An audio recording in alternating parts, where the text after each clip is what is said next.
সবুজ ফসলের চিরাচরিত মাঠে স্থান করে নিয়েছে পলিনেট হাউস। এর ভেতরেই উৎপাদন হচ্ছে বিভিন্ন ফসলের স্বাস্থ্যবান চারা।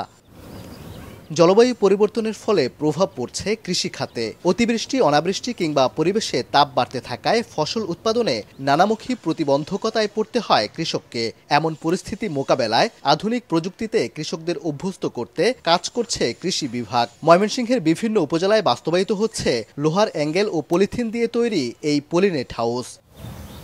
সংশ্লিষ্টরা বলছেন, তাপমাত্রা নিয়ন্ত্রণ করা যায় এখানে। এই পদ্ধতিতে চারা অতিবৃষ্টি কিংবা অতি রোদ থেকে রক্ষা পায়।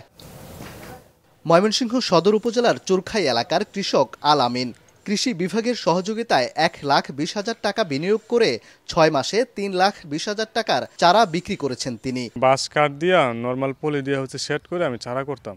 তো ওই চারাগুলো বিভিন্ন প্রাকৃতিক দুর্যোগে নষ্ট হয়ে যায়। পলি হাউসে চারা করলে আপনার উৎপাদন খরচ খুবই কম, লেবার খরচ কম পড়ে এবং এখানে চারার গুণগত মান ভালো থাকে। জার্মিনেশন খুব ভালো হয়। যে 10% জায়গার মধ্যে দেখা গেছে আপনার 1.5 লক্ষ চারা প্রতি মাসে করা যায়। তো মোটামুটি যে প্রযুক্তিটা, এটা হচ্ছে চারা উৎপাদনের জন্য একটা উত্তম প্রযুক্তি। এটি আর্দ্রতা ও তাপমাত্রা নিয়ন্ত্রক পদ্ধতি, তাই এখানে সারা বছরই চারা উৎপাদন করা যায়। ফলে এই পদ্ধতিতে আগ্রহী হচ্ছেন অন্যান্য কৃষকরা। চারাটা মোটামুটি ভালোই হয়েছে এবং দেশ বিদেশের মানুষের চারা নিতেছে দেখতেছি।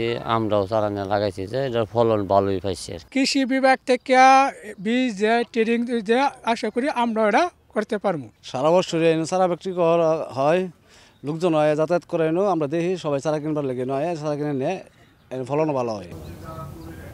প্রচলিত চাষের তুলনায় পলিনেট হাউসে 70% রোগবালাই মুক্ত ও 30% ফলন বেশি হয় বলে দাবি কৃষি বিভাগের। পলিনেট হাউসের মধ্যে সবচেয়ে ইম্পর্টেন্ট যে বিষয়টা, আর্দ্রতা এবং তাপমাত্রাটা নিয়ন্ত্রণ করা যায়।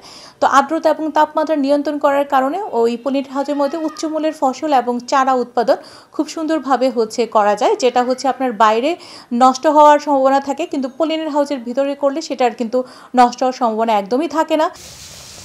ময়মনসিংহ বিভাগে নতুন এই কৃষি প্রযুক্তি ব্যবহার করছেন 120 জন কৃষক। পলিনেট হাউসে ফলাফল ভালো হওয়ায় আগ্রহী হচ্ছেন অনেকে।